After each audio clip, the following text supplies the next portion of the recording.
It's a quite fitting topic this week, as tomorrow is Earth Day. Created in 1970 to demonstrate support for environmental protection, meteorologist Brandon Lawson is taking an in-depth look at our climate and the fact that it's changing. He spoke with a cooperative observer for the National Weather Service who helps to measure climate right here in the two Virginias.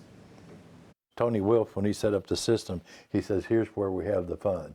You get to go out and look at the sky and make a judgment as to whether it's clear or it's partly cloudy or it's cloudy.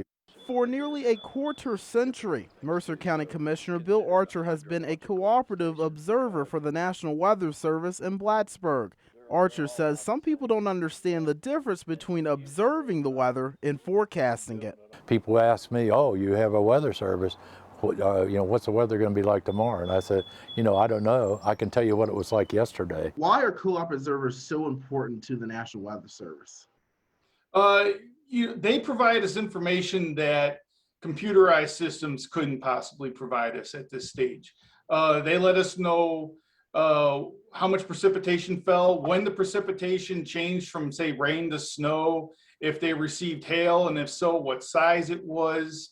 They provide us a lot of subjective information. Co-op observer data collection is a volunteer effort. It's not easy. It takes time and effort to make sure the information is accurate. That data goes to the National Weather Service daily. It's vital for the meteorologists tracking how our climate is changing. We keep these stations in the same locations for years on end so that we can kind of get an idea of how the weather changes at those locations as the years go on. This is a look at Archer's weather station, positioned outside on the back deck. It includes an array of instruments that gather several different weather measurements. Some of the equipment works in concert. There are several other hands-on instruments Archer must use, like a rain gauge to measure daily rainfall. He also gathers the amount of daily snowfall, as well as the liquid equivalent of that precipitation. Once he gets all of his weather data for the day, he submits it to the National Weather Service. And once you enter that data in there, you just go down to this to submit.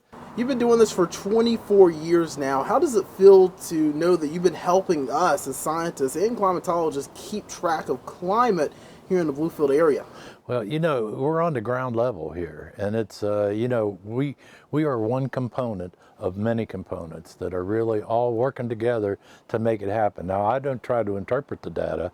I just provide the data to the experts like yourself and others who try to measure that data and get that information out to the public so that they can be prepared for whatever weather's coming. Archer already has a special pin representing 15 years of service as a co-op observer. The National Weather Service plans to honor his late wife when he reaches his 25th year in 2022. Here for you, Brandon Lawson, WVVA News.